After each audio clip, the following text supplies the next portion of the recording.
అలాగే శనివారం సాయంత్రం 5 గంటలకి అయ్యప్ప స్వామి పుష్ప పల్లకి సేవ దిగ్విజయంగా జరపాలని అయ్యప్ప స్వాములందరూ కోరి ఈ కొత్త సంవత్సరం ఈ సంవత్సరం మేము ఇక్కడ అయ్యప్ప స్వామి ధర్మశాస్త్ర సేవా ట్రస్ట్ తరఫున అమ్మల పూజ కార్యక్రమము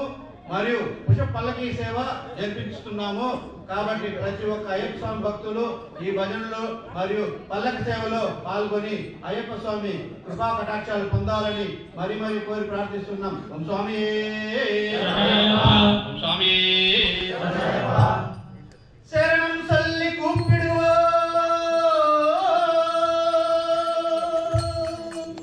శబరిమలై వాసనే வரணம் என்று அழுத்திடுவோ வரங்கொடுக்கு ஈசனை அருளத்தர மாண்டவனை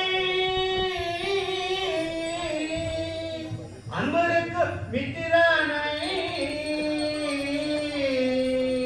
சிறந்தாட்சி வணங்கிடுவோ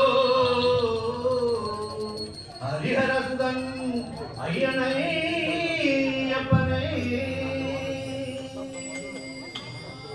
வில்லாலி வீரமே வீரமணி கண்ணன் தமிழ் சொல்லவே பாடுவோம் சுந்தரே